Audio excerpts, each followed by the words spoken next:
उत्तर प्रदेश की अपनी एक बड़ी भूमिका है। उत्तर प्रदेश में जब कोरोना की प्रथम लहर आई थी तब भी एक बेहतर परिणाम दिया था। वर्तमान में उत्तर प्रदेश देश की सबसे बड़ी आबादी का राज्य होने के बावजूद प्रभावी ढंग से कोरोना के खिलाफ इस लड़ाई को लड़ रहा है।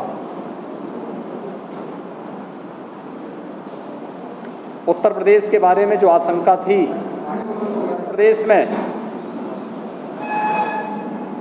सबसे ज़्यादा जो कोरोना पॉजिटिव के केस आए थे वह 24 अप्रैल को आए थे, वह 38,055 संख्या थी। और उत्तर प्रदेश के अंदर जो कुल एक्टिव केस थे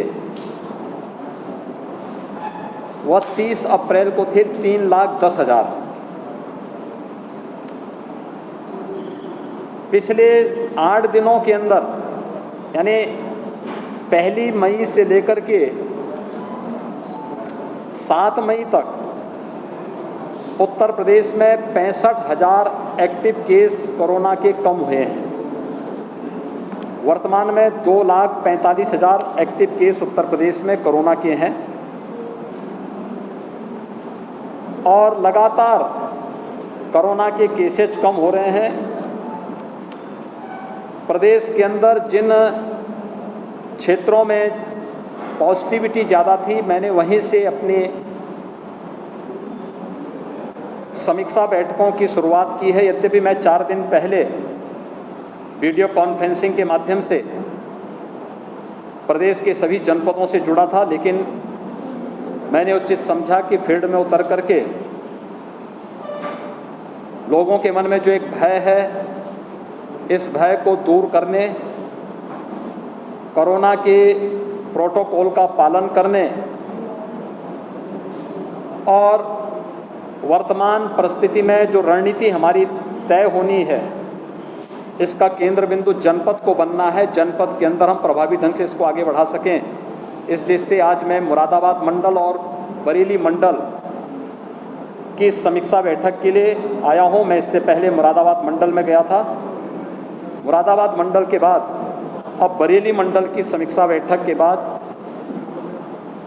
बरेली मंडल में भी मैंने सबसे पहले यहाँ पर इंटीग्रेटेड कोविड कंट्रोल सेंटर का निरीक्षण किया है, जहाँ से जनपद की सभी गतिविधियों का संचालन होता है।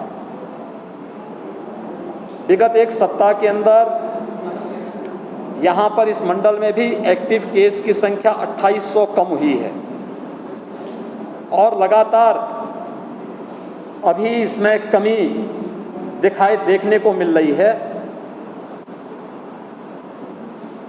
एक आशंका व्यक्त की गई थी कि उत्तर प्रदेश में 5 मई तक 1 lakh positive case per day आएंगे। आज 8 मई है और आज जो Covid positive case Uttar Pradesh के अंदर आए हैं उनकी संख्या 26,000। यानी हम लोग अपनी रणनीति में और कोविड प्रबंधन में अब तक सफल रहे हैं। दूसरी आशंका जो व्यक्त की गई थी कि पंचायत चुनाव के बाद प्रदेश के अंदर तेजी के साथ कोविड के केसेज बढ़ेंगे। पंचायत चुनाव 29 को संपन्न हो चुका है, आज 8 मई है। 30 अप्रैल से लेकर के अब तक लगातार कोविड के केसेस में कमी आई है और हम लोगों ने 5 मई से एक विशेष अभियान भी प्रारंभ किया है। ये अभियान है प्रदेश के 97,000 राजस्व गांवों में हर परिवार और व्यक्ति का स्क्रीनिंग करना, हर लक्षण युक्त और संदिग्ध केस का एंटीजन टेस्ट कराना, उन तक मेडिकल किट उपलब्ध कराना, स्वच्छता, सैनिटाइजेशन और फॉगिंग की कार्रवाई को युद्ध स्तर पर आगे बढ़ाने की कार्रवाई करना। और ये कार्यक्रम हमारा प्रारंभ हो चुका है। प्रदेश के अंदर वर्तमान में 72,000 निगरानी समितियां, जिनमें 60,000 निगरानी समिति ग्रामीण क्षेत्र में और 12,000 निगरानी समितियां शहरी क्षेत्रों में वर्तमान में प्रदेश के अंदर कोरोना के बारे में जागरूकता और वहां पर स्क्रीनिंग के इस कार्य के साथ जुड़ी हुई हैं। निगरानी समितियों को हम लोगों ने ये जिम्मेदारी भी दी है कि हर लक्षण युक्त व्यक्ति को, हर कोरोना पॉजिटिव के जिसमें लक्षण हो या फिर रिपोर्ट पॉजिटिव आने के पहले ही लक्षण युक्त व्यक्ति को या संदिग्ध व्यक्ति को मेडिकल किट भी उपलब्ध करवाना और उनकी सूची लेकर के जिले के अंदर इंटीग्रेटेड कोविड कमांड सेंटर में उपलब्ध कराना, जिससे उन लोगों को वहां पर उचित चिकित्सीय सलाह दी जा सके टेली कंसल्टेशन के माध्यम से। ये कार्य और फिर आरआरटी को सूची उपलब्ध करा करके उन लोगों के कोविड टेस्ट, एंटीजन जांच करने की व्यवस्था युद्ध स्तर पर आगे बढ़ाने का कार्य करना, यह सभी कार्य प्रदेश के अंदर 5 से प्रारंभ हो चुका है और युद्ध स्तर पर चल रहा है। अगले एक सप्ताह तक ये कार्यक्रम प्रदेश के अंदर सभी 97,000 राजस्व गांवों तक पहुंचने के लक्ष्य के साथ हम लोगों ने प्रारंभ किया है। ये एक महामारी है और महामारी में पहली जब वेव आई थी तो पहली वेव में प्रदेश के अंदर ऑक्सीजन की जो कुल आपूर्ति थी, उस आपूर्ति से कई ज़्यादा वर्तमान में हम लोग ऑक्सीजन की आपूर्ति करवा रहे हैं, क्योंकि हमारे पास पहले ऑक्सीजन आपूर्ति के यहाँ पे ऑक्सीजन सेपरेटर यूनिट थे। हमारे पास प्रदेश के अंदर एलएमओ, लिक्विड मेडिकल ऑक्सीजन, ये विभिन्न संस्थाओं के द्वारा एग्रीमेंट के आधार पर मंगाई जाती थी।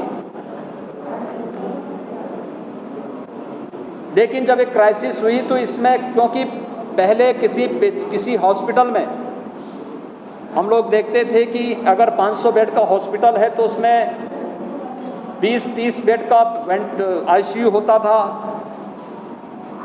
मुश्किल 30 से 35 लोगों को ऑक्सीजन की आवश्यकता होती थी। लेकिन आज इसके ठीक विपरीत हो गया। अगर 500 बेड का हॉस्पिटल है तो हर व्यक्ति को ऑक्सीजन की आवश्यकता है, उसमें वेंटिलेटर की भी ज़्यादातर को आवश्यकता है, एचएफएनसी जिसमें बहुत ज़्यादा ऑक्सीजन लग रहा है उसकी आवश्यकता है। तो ऑक्सीजन की मांग कई गुना बढ़ने के कारण उसकी आपूर्ति उन सभी क्षेत्रों में करने के लिए हम लोगों ने कई प्लानिंग की और मैं आभारी हूं आदरणीय प्रधानमंत्री जी का और भारत सरकार का, जिन्होंने ऑक्सीजन की आपूर्ति में हमें मदद की, जिसमें एयरफोर्स के जहाज़ के माध्यम से खाली टैंकर को यहाँ से उन स्थलों तक पहुँचाने में मदद करना, चाहे वो जमशेदपुर हो, चाहे जामनगर हो, चाहे बोकारो हो, उन सभी क्षेत्रों में पहुँचाने में योगदान देना और वहाँ से स्पेशल ऑक्सीजन ट्रेन चलाना। हम लोगों ने बरेली, मुरादाबाद मंडल के लिए, जहाँ पे पहले आसानी से यहाँ की कम खपत के अनुरूप ऑक्सीजन की आपूर्ति काशीपुर से हो जाता था, हम लोगों ने उन क्षेत्रों से भी ऑक्सीजन एक्सप्रेस के माध्यम से अतिरिक्त ऑक्सीजन पहुंचाने का कार्य यहां पर किया है। यहां पे ऑक्सीजन के सिलेंडर भेजे गए हैं, ऑक्सीजन कंसंट्रेटर भेजे गए हैं, जिनके लिए कोई अतिरिक्त आवश्यकता नहीं, केवल बिजली से वे चलेंगे। एटमॉस्फेयर से ही ऑक्सीजन को लेकर के वे ऑक्सीजन की आपूर्ति कर सकते हैं। इन सब की व्यवस्था भी यहाँ पर करने का कार्य युद्ध स्तर पर उस कार्यक्रम को भी यहाँ पर चलाया गया है। इसके अलावा ये भी प्रयास किया गया है कि हम लोग कोरोना प्रबंधन के लिए वर्तमान की चुनौती से जूझने के साथ साथ फ्यूचर की भी प्लानिंग कर सकें। हर एक जनपद को कहा गया है कि वह अभी से अपनी तैयारी करें। ऑक्सीजन की आपूर्ति के लिए हम लोग जनप्रतिनिधियों के सहयोग से, शासन के सहयोग से ऑक्सीजन कंसंट्रेटर, ऑक्सीजन के लिए एयर सेपरेटर यूनिट या प्लांट, ऑक्सीजन प्लांट, इन सभी के लिए आदरणीय प्रधानमंत्री जी ने भी प्रधानमंत्री कोविड केयर फंड से उत्तर प्रदेश के लिए 61 नए ऑक्सीजन प्लांट स्वीकृत किए हैं। हम लोगों ने राज्य सरकार के मद से मेडिकल एजुकेशन और हेल्थ की ओर से भी ऑक्सीजन प्लांट स्वीकृत किए गए हैं और इसके अलावा गन्ना विभाग ने भी CSR के मद से हर एक जनपद में एक ऑक्सीजन प्लांट लगाने की कार्रवाई प्रारंभ की है, जिससे फ्यूचर की उन चुनौतियों से जूझने में और उन चुनौतियों का मुकाबला सफलतापूर्वक करने के लिए हम कार्य कर सकें। इस पर तो कार्य हो ही रहा है, लेकिन साथ साथ बेड्स की संख्या भी बढ़े, टेस्टिंग की क्षमता को बढ़ाना पड़ेगा।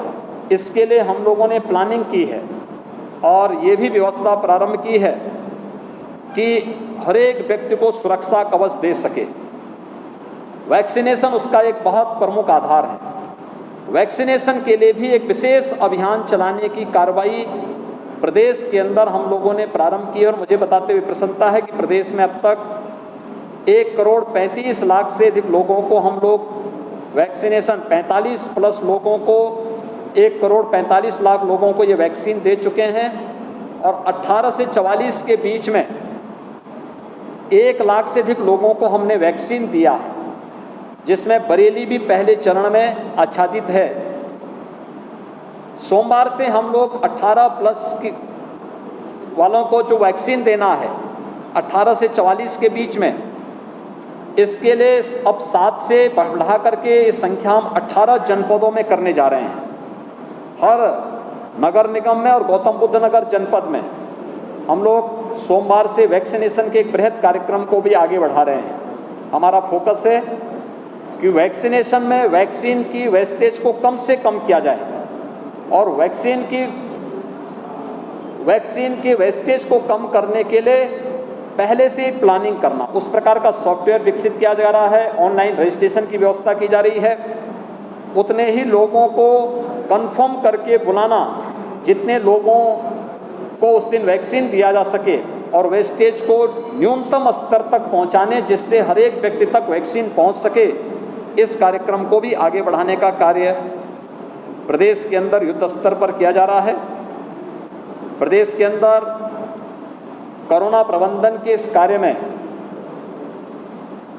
सेकेंड वेव को सफलतापूर्वक रोकने के लिए भी जो व्यापक कार्य योजना बनी है, भारत सरकार का मार्गदर्शन इसमें निरंतर प्राप्त हो रहा है, हर प्रकार का सहयोग प्राप्त हो रहा है। हम लोगों का पूरा विश्वास है कि जनता जनार्दन और सभी लोगों के सहयोग से, जनप्रतिनिधियों के सहयोग से हमारी प्रशासनिक मशीनरी सेकेंड वेव पर भी प्रभावी अंकुश लगाने और प्रत्येक नागरिक को हम लोग इस महामारी से बचाने में सफल होंगे। मेरी आप सबसे भी अपील है कि स्वयं का बचाव करते हुए कोरोना के प्रति व्यापक जागरूकता का हम कार्यक्रम जरूर चलाएं। खासतौर पर प्रत्येक व्यक्ति से अपील हो कि अगर आवश्यक नहीं तो घर से बाहर न निकलें। दूसरा, हाई रिस्क कैटेगरी को, 60 वर्ष से ऊपर के लोगों को, 10 वर्ष से कम के बच्चों को, गर्भवती महिलाओं को, कमजोर इम्यूनिटी के लोगों को, एक से अधिक बीमारियों से ग्रसित किसी भी व्यक्ति को, जो लोग घर से बाहर किसी को निकलना आवश्यक है तो मास्क लगा करके चलें और 2 गज की दूरी का पालन करें। किसी वस्तु को छूते हैं तो सैनिटाइजर से हाथ को साफ जरूर करें। अगर इन नियमों का पालन हर व्यक्ति करे और शासन के द्वारा जो कोविड प्रोटोकॉल लागू किया गया इसका पालन करेगा तो निश्चित ही सफलता प्राप्त होगी। लोगों में काफ़ी अवेयरनेस आया है। मैंने आज स्वयं भी मुरादाबाद मंडल में, मुरादाबाद विकासखंड के एक गांव का विजिट किया था। होम आइसोलेशन में जुड़े हुए लोगों से मैं वहां पर देखने के लिए गया था उन्हें मेडिकल किट मिल रहा है कि नहीं मिल रहा है। वहां पर मेडिकल किट उपलब्ध हुआ था और ये कार्यक्रम हमारा युद्ध स्तर पर चल रहा है। निगरानी समितियाँ, आरआरटी और भी अन्य संस्थाएं इसमें मिलकर के इसको सफलतापूर्वक आगे बढ़ाने का कार्य कर रहा है और मुझे विश्वास है कि हम लोग सफलतापूर्वक इन कार्यक्रमों को आप सभी के सहयोग से इस सेकेंड वेव को भी रोकने और हर एक नागरिक को सुरक्षा प्रदान करने में सफल होंगे। बहुत बहुत धन्यवाद जी।